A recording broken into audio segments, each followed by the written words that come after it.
is to remember the sacrifice of the guys who died on 9/11. And through our effort, we're a living memorial to everyone who died on 9/11.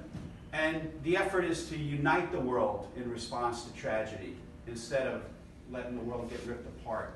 So that's what our effort's done, and we're in 13 countries now around the world.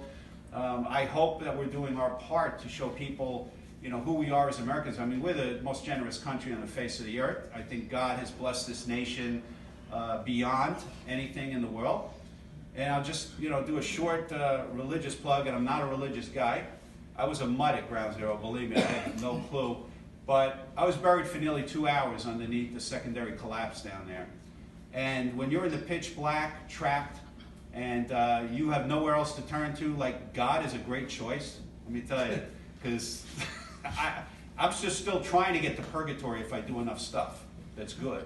So for me, it's like I'm trying to elevate myself from down here. But I actually prayed to God to take me quickly. I didn't want to suffocate. I was being like, that was it, man.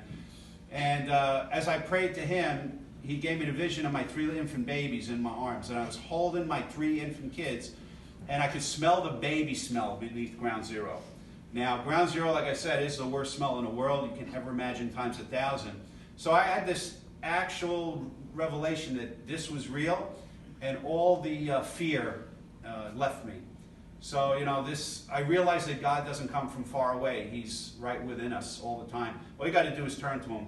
So I said a prayer that, I'm ready to go. Take me, and thank you for this gift. But if you let me stay, I promise to dedicate my life to serving you.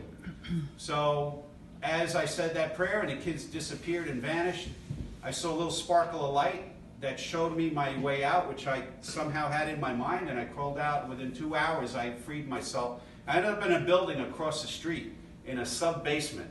I have no idea how I got there, no idea.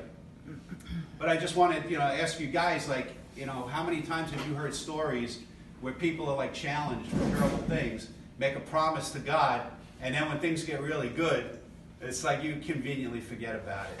It's like, okay, great. But I stuck to it, and that's why this foundation has done what we do.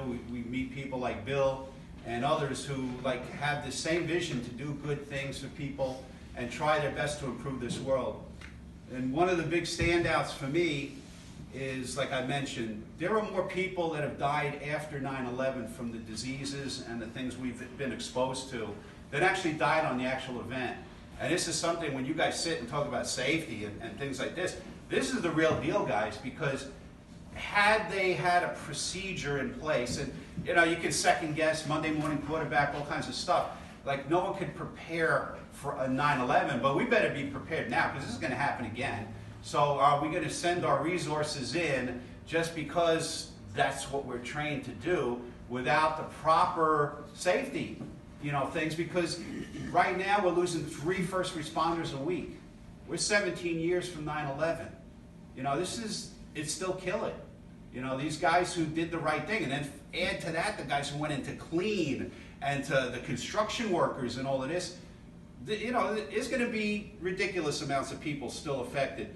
So one of the things our foundation did, to try to commemorate this issue, we created a flag called the American Tribute Flag. And it's one of the ways we bring awareness around the world to what happened on 9/11, and also the safety issues that continue to get us, and also to bring America around the world with love and what happened, if you help me hold it. Now, what we created here, this flag has the names of everyone who was died or killed on 9/11. Next to this alphabetically done. Next to each name is if they were on the airplane. There's a picture of an airplane. If they were a cop, a firefighter, each one has an insignia next to their name. If they were in the towers as a civilian, there's a towers next to their name. So this was like a work of love between us and a dear friend Keith, who owns Art Aid, which if you looked at the pictures of Ground Zero, you saw all these magnificent artworks with angels and stuff. That's him. This guy has donated to every firehouse, every police station, every port. This guy created that, so we did this together. So now you have all the names of everyone who died here. These guys here in the blue field are first responders that worked with me at Ground Zero who keep dying afterwards.